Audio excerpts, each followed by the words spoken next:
是带你们为自己量身定制科学减脂餐的健身教练 Monica。今天我要跟大家分享的是一款低脂低卡的健康麻辣香锅。有人可能想问，哪有人减肥还吃麻辣香锅的？并对我的减肥食谱产生了高度的怀疑。尤其是上一期的视频，居然有人问我这是减肥食谱还是增肥视频。在为您解答疑惑之前，我想问一下您的减肥目标是想从这样变成这样，这叫减脂，还是想从这样变成这样，这叫塑形？以我专业角度来看，这两个完全是不同的目标。那我今天就好好的跟你们唠一唠，为什么我的减肥食谱这么特立独行呢？在这个信息共享的时代，我以前所接收到的讯息是，很多身材火辣的健身网红或者是明星的饮食都是这样非常健康的，所以我当时真的是很傻很天真，幻想着只要坚持吃同款减脂餐，我肯定能拥有同款好身材。直到我变成了健身教练之后，才被现实无情的打脸。事实是，能够保持这样魔鬼身材，除了努力健身，还要彻底放弃我最爱的美食。大家要知道，我一个中年油腻的大妈了，而且还顶着一张葱花大饼脸。就我这外在条件，哪怕我成功拥有了同款身材，难道你认为湖南卫视会邀请我参加浪姐4，还是说香奈儿会找我走秀？如果您减肥的目的跟我一样，只是为了恢复产前的身材，真没必要逼自己吃那么严格的减肥餐。其实运动对于普通人的减肥结果的影响比例仅为25%，有人甚至更低。饮食至少占了75%以上，所以我们不妨从基因、时间、金钱以及自律4个角度来进行评估。像我这样有着2个娃的家庭主妇，工作时间为24小时，工作地点是在家里，而且还没有工资，所以每次只要为自己花钱超过50块的时候，大脑就会自动弹出这条讯息：此交易可能会压榨到孩子的生存资源，请问是否继续？雪上加霜的是，我还是一个从来不运动的大吃货。现在了解完我的基本情况，那我带大家来分析一下，想要拥有此等穿衣显瘦、脱衣有肉的完美身材，对于像我这种普通的人有多大的难度。首先，我无力改变自己的基因对于运动效果和新陈代谢的影响。其次，孩子还在婴儿期，我每天连睡觉都不够，哪有时间每周上健身房3至5次呀？好在自己准备食物这项勉强能够做得到。再者，给自己办健身卡、买教练课、买健身装备，绝对会压榨到孩子的生存资源。至于把钱花在补给品和健康食材上，我是这样说服我自己的：虽然健康食材比较贵，但是煮了是全家人一起吃呀，并不算我一个人的花销。而且孩子吃得健康，少生病。从投资的角度来看，在我的时间和资源都有限的情况下，这绝对是一项稳赚不赔的最佳投资呀。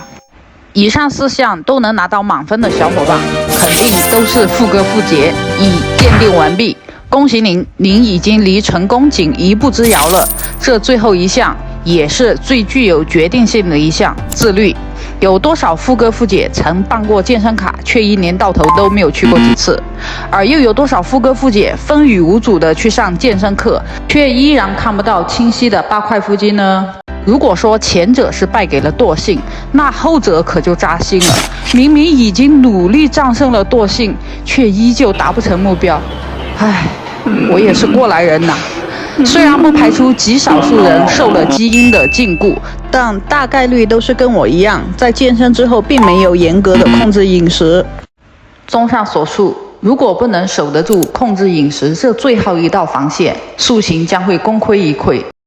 1比1万，开不开心？所以像塑形这种高风险高投资的项目，我还是让给那些需要靠脸和身材吃饭的大明星吧。毕竟人家随随便便一部电影的片酬都是几千万美金，而我作为一个普通的小老百姓，尤其被确诊了新冠之后，我感觉为了活着都快用尽了所有的力气，还不能吃想吃的食物，那我感觉活着都快没有意义了。所以从健康考量，我只选择减脂。从能量守恒定律的角度出发，把人体比作一个天平，只要人体消耗的热量大于摄入的热量，就能够产生热量赤字。用大白话说，就是你吃进去的食物不足以支撑整个身体的运作，所以身体为了维持各项机能的正常运作，就不得不去燃烧脂肪来给身体提供能量。这就是我能够成功减脂的原理。只要在这个大前提下，调整自己现有的饮食结构，比如我最喜欢的麻辣香锅，它原本属于高脂高碳水的美食，可我依然阻挡不了它的诱惑力，那我就只能通过专业的计算和改良，以500卡为上限，让其3大营养素的比例达到最佳的科学减脂比例，即4:3:3。当然，改良后的麻辣香锅跟传统的没法匹敌，但它胜在既能满足我在减脂期间的食欲，又能让我减肥，这也是我能坚持得下去的关键所在。非常抱歉，由于今天的解说时间有点过长，所以我把称量食材的步骤在视频中省去了。接下来我们就一起用川菜的灵魂郫县豆瓣酱和泡椒来解锁减肥版的麻辣香锅。这2款调料通常只有在国货超市才买得到，此外您也可以在生鲜超市买这2款来代替。而关于其他食材呢，我完全是按照自己的口味来进行搭配的，但并不一定都符合您的口味。您如果不喜欢这125克的牛百叶，那您可以换成139克的羊肚。如果您不喜欢我选的这几种蔬菜，我已经贴心的为您列出了另外2种跟它热量一样的蔬菜，您可以自由的替换，并不会影响热量差异。如果连我挑的这9种蔬菜也不符合您的口味的话，那也没有关系，我已经把常见的麻辣香锅的食材都列出来了，您可参考其每100克的热量自行替换。主食我选的是土豆和莲藕片，需要注意的是，土豆和莲藕尽量切成这样2毫米厚的薄片，然后用清水清洗几次。这样做一是为了减少淀粉的摄入，二是为了保持清脆的口感。下面我带大家来调炒菜用的酱汁，蚝油10克，碱盐生抽10克，花雕酒10克。看看这么大罐的郫县豆瓣酱都要见底了，可见我是有多爱它呀。称量20克，泡椒2个，大概有5克左右。如果能吃辣的宝宝可以再加5克的泡椒水，最后再加入10克的清水，就大功告成了。接下来我们把它搅拌均匀备用。所有的食材都准备就绪，那我们就开始做吧。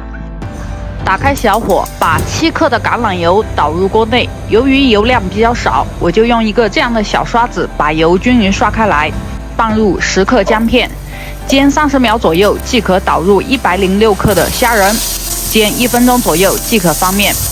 翻面后再煎1分钟，便可倒入70克的藕片和80克的土豆片，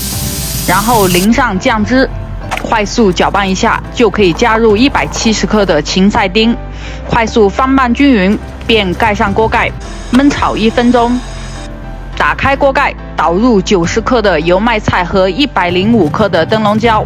快速翻拌一下，便可盖上锅盖，继续焖炒40秒。值得一提的是，相比传统麻辣香锅的做法，先把食材焯水再爆炒，我这样的小火焖炒方式，既可最大限度地保留蔬菜里的水溶性维生素，又能保留其翠绿的漂亮颜色。时间到，我们把125克的牛百叶加进去，开大火爆炒40秒即可关火，否则炒久了毛肚就咬不动了。这时候可利用余热继续翻炒均匀，撒上香菜即可装盘。装盘完成。其实减肥的方法多种多样，最重要的是找到最适合自己的减肥方法才是王道。欢迎大家给我留言关于减肥的疑难杂症，我会倾其所能的为您解答。感谢您的耐心观看，我们下一个视频再见，谢谢。